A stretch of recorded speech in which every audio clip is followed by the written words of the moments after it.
DeAndre Nixon, founder of In Education. We're at Summit Art Space. Come on, let's take a peek inside.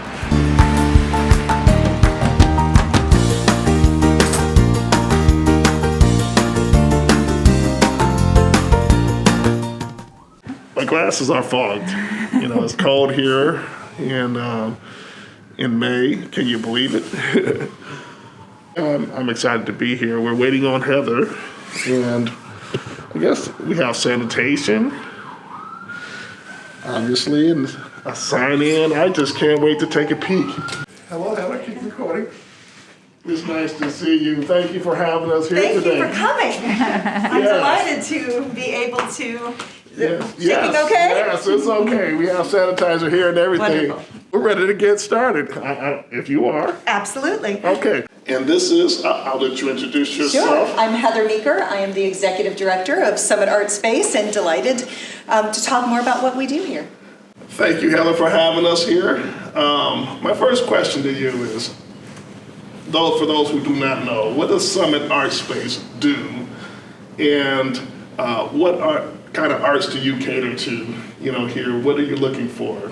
Sure.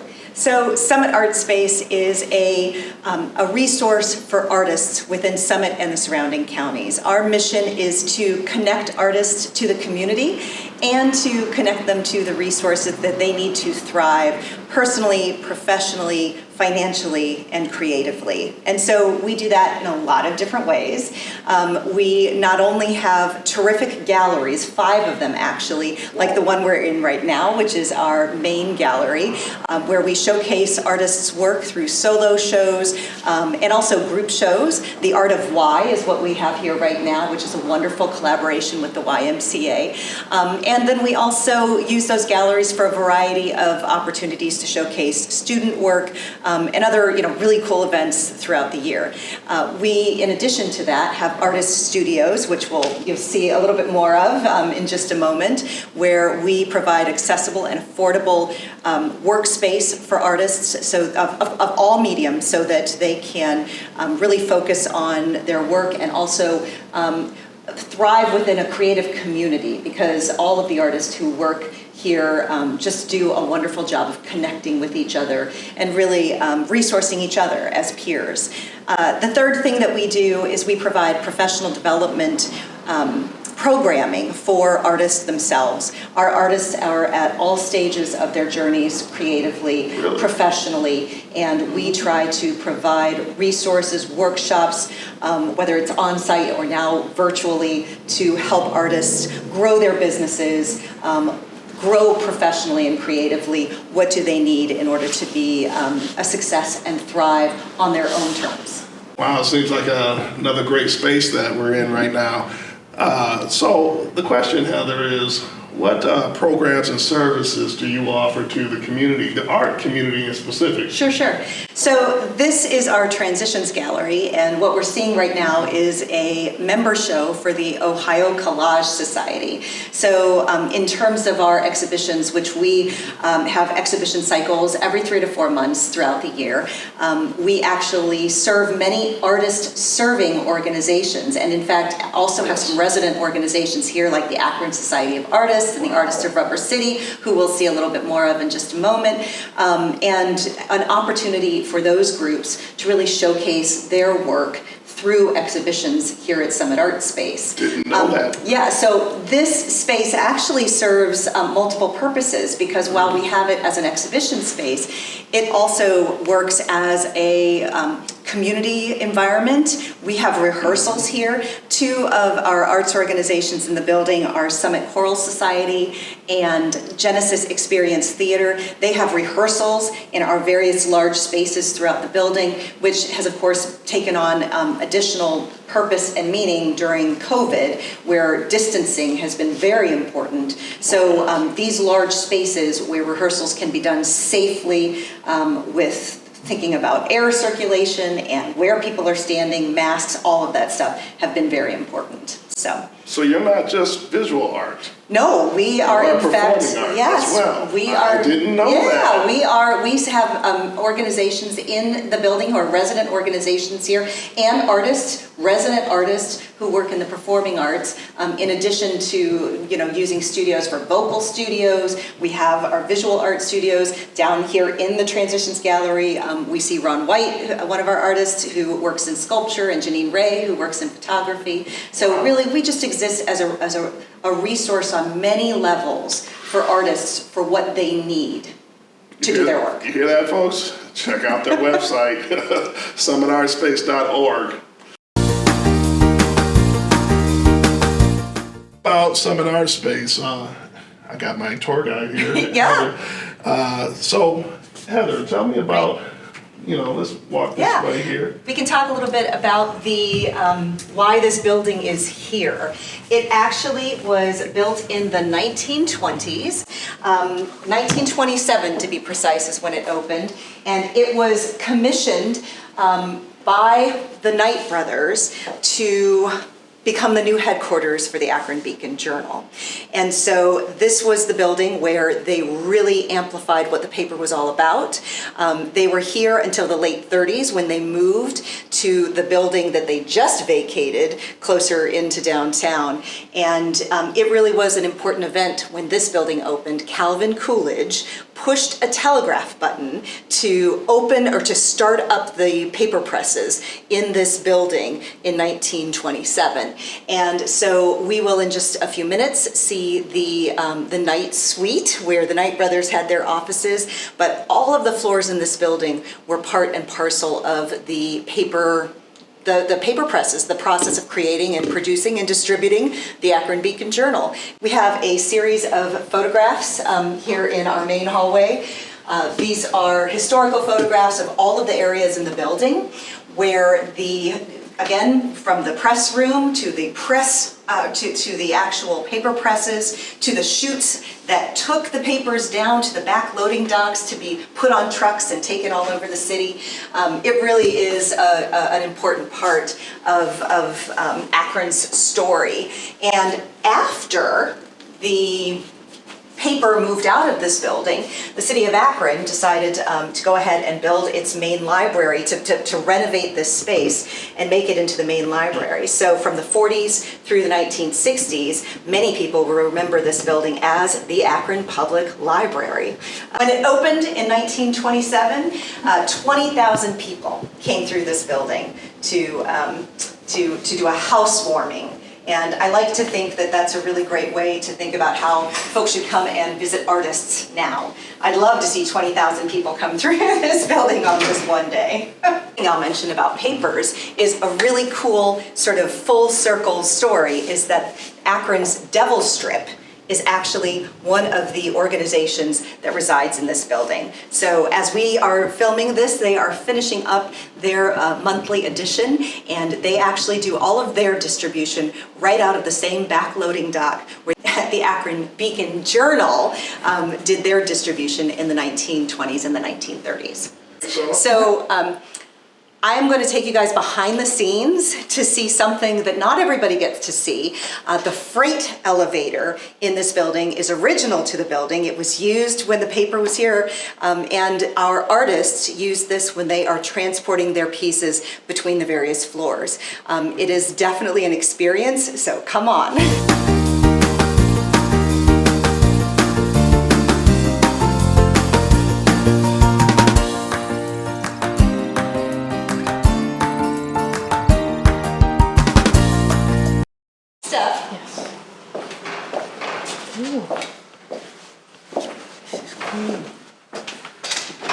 So, all manually operated, and we have the safety precautions.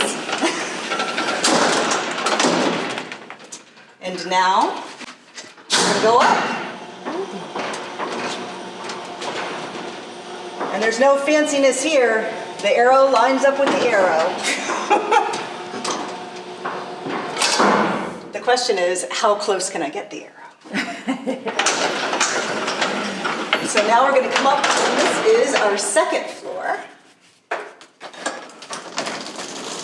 And you have just taken a ride on an elevator that's almost 100 years old. That's pretty cool. She didn't tell me 100 years old. I think I'll take the stairs next time, you know. Okay. Gallery space, which is actually in transition right now. So no artwork in here, but this is a great place to envision what it was like when the building was the Akron Public Library. Because in this room, you would see nothing but stacks of books and desks where people were reading and researching. It definitely has that vibe. And Okay, we're back. Well, since this is art, obviously architecture is a big piece of art. You know, so I'm kind of anxious to hear from you, Heather, about this facility. Sure. And tell me about it. Sure.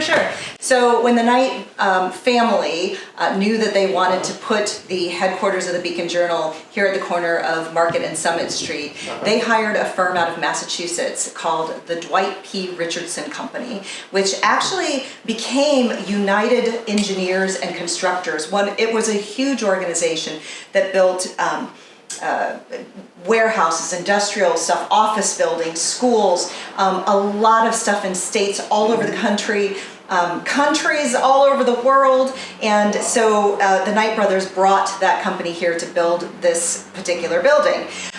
What we are in right now is actually John S. Knight's corporate office. And so this was a suite. His brother had an office just across the way here, and this space was meant to really serve as a meeting place for all the editorial boards, for anybody in the community that the Knights would meet with. It's really kind of a cool office. I don't call this my office. This is John S. Knight's office, and always will be, at least his original office. And it's okay. We got his permission to be here Yes, right now. I think he's okay. Maybe he'll tell me, you know, if he has a problem with it later. But there are some cool features about this suite. One, which we will not go see, is that there is a staircase that is sort of a secret staircase that allowed the Knight brothers to exit on the side of the building, go right out to Market Street and get in a car and rush off if they needed to. The other little secret is that there was a vault here in this office. And if we walk this way, is there I can show you. Is there anything inside that? So that is the $100 million question, isn't it? And a few years ago, Bob Dyer, who is, of course, one of the reporters who was at the Akron Beacon Journal, found out about this and said, hey, is there anything in there? And nobody had the combination to the safe. So it became a project to find out from a locksmith what the combination to this safe is. In a couple of hours, the locksmith was able to do it, and they opened it up and discovered a few papers in there. The last time it had been opened was 1995. There were some objects that sort of indicated that that was the case, but no $1 million, no special crazy historical papers. There was some reference to it being very much like the Geraldo Rivera lock situation with was it Capone, I think, that it was his particular vault. But this is a very cool part of the building. Is functional, although it takes about 1.5 minutes to do that combination. So here we are in our 3G gallery and on the 3rd floor of Summit Art Space. And right now we have an exhibition that is the member show for the Artists of Rubber City, which is a membership organization of artists from the greater Akron area. And as you'll see, as you take a quick look through here, these are some of the most incredible artists within the Akron community. Their work is all for sale, just like most of the artwork that is hanging on the walls here in Summit Art Space. And it really is a wonderful place, this building, to be able to come and not only buy art, but to talk to all of the artists who are involved in making art, whether they're exhibiting it here on the walls or working in their studios. They want to have those conversations with the community. So come on down and see all of our exhibitions. We're constantly rotating them out. Every quarter, you'll see something new in all 5 spaces, and it really is a great way to see what's going on in the art community as well. Three-dimensional art, whether it's sculpture, whether it's textiles, that's actually something that has been around for decades, but we really try in terms of visual art to represent all the kinds of mediums that our artists could be working in. So when you come to see a show, and especially an Artists of Rubber City show, you're going to see all kinds of art in terms of the multidisciplinary way that artists can work with it. All right. Well, Heather, nice tour. We're going to keep on walking here. I know you're limited on time and everything, and this is fun. But all the time for you. Yes, yes. Well, we want to know kind of like what opportunities are there for our youth, the kids that are in the art, whether performing and visual. Yes. Tell me a little bit more what Art Space has to offer. Sure, and actually this particular chair was a project that came about from a student artist. And we've got it out here just to encourage people you can actually sit in it if you want to at some point. We actually have programming, in pre-COVID times. We had a lot of programming where we would have students and children come through the space. This is a great opportunity because of our artist studios for children to meet artists. Yeah, feel free. This is why it's out here, so that we can touch and feel what different materials are like. We also have student exhibitions. Most recently, we actually had 3 exhibitions of art students from Akron University, an exhibition from the Akron Painters and Drawers League, which is a student group on campus, and then some senior shows from students who are graduating so that they could show their work as a capstone to their efforts. We have a student artist studio where recently graduated, students who are seniors in college, art students, or recently graduated art students can use that space communally to do their work free of charge. And we also have plans to do a lot more work out in the community with professional development for teachers, and again, introducing students to what it means to be an artist, that it's something that is worthy as a profession, something that people can not only do as a hobby or avocationally, but can make this something that is part of their professional life, which is what we're here to do. You hear that, kids? If you're a student, there's opportunities for you. Now, from what I understand is through the art organizations that they get access.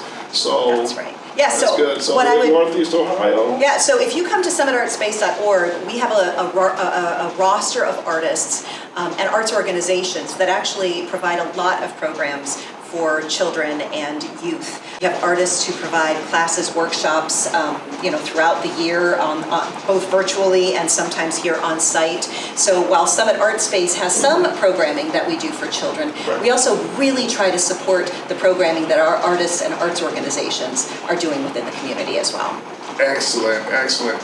One last question for you, because I know you're very busy right now, but as far as COVID, what impact did it have on Summit Art Space with its exhibitions and its shows and everything? I know a lot of the art community is dying to hear. It seems like you kept a lot of opportunities open. We did the very best that we could, which is what my experience has been with just about every arts organization and artist that has gone through this last 12 to 14 months now. And the entire arts and culture sector has had has been tremendously affected by this. We've had a 30% reduction in the workforce in arts and culture, and it will take a long time for that to recover. Here at Summit Art Space, many of our artists saw their incomes and the events where they sell their work dried up in an instant, and as we all know, we're still not back in terms of being able to safely conduct events. Our building is also owned by Summit County, and the Summit County Public Health Departments orders are very important to us. So masking, social distancing, fortunately, in terms of vaccinations and what we're able to do now because we've had those, we still have to, when we're not on camera, wear our masks and be cautious, but we are hopeful that we might be able to open up the building a little bit more. In terms of exhibitions, we only allow a certain number of people in to any space at a given time, and we're only open on Saturdays right now, but we hope to expand those hours in the future. So we're still very much, being cautious and in lockdown. Some of our artists haven't felt comfortable coming into their spaces, and that's got to be okay. I think it's really important for all of us to give a lot of grace to each other as we start to come out of the pandemic and figure out how we want to continue to work together. So we're looking forward to having big groups here in the building once again, but we're also going to be very safe and cautious about how we do that. Well, get connected, and the website, like she said, connect with those organizations that are recognized by them, and hopefully we all can have this space and utilize this spaces for the community. Mm-hmm. And Summit Art Space does a great job, and I know you're waiting on me. Yes, you're waiting on me to sit down, aren't you? All right, I'm gonna be brave, and I don't know if I'll get some of this paint on my pants or anything else like that, but I know you want me to do this. What do you think? I can see this in my house. Hey, where's my remote? Well, Heather has left right now, but let me give you my feel here. I think Summit Art Space is very welcoming, inclusive. You see different art forms. You see opportunities for artists, whether you're visual or performing artists. They do a lot of virtual classes and things like that. They have workers here, and so in a very, very nice history. Okay, I really like, the studios that they have, and she had mentioned that they do rent out studios up on this third floor, and the look and the feel, and like I said, it's just welcoming and peaceful, and you can really enjoy and take it all in, with the art. This is one of my favorites, by the way. Pearls. My grandmother used to wear pearls, and just bring me back to that. And this is just a beautiful visual here. And just looking at all the pieces in this particular room, and we're gonna see if we can visit some of the resident artists here as well. But Summit Art Space has residents here that rent out their own studios. And it just so happens that we have an artist that's working today and who have agreed to allow us to ask just a few questions so you can get a taste of things here. So let's see what we got going on here.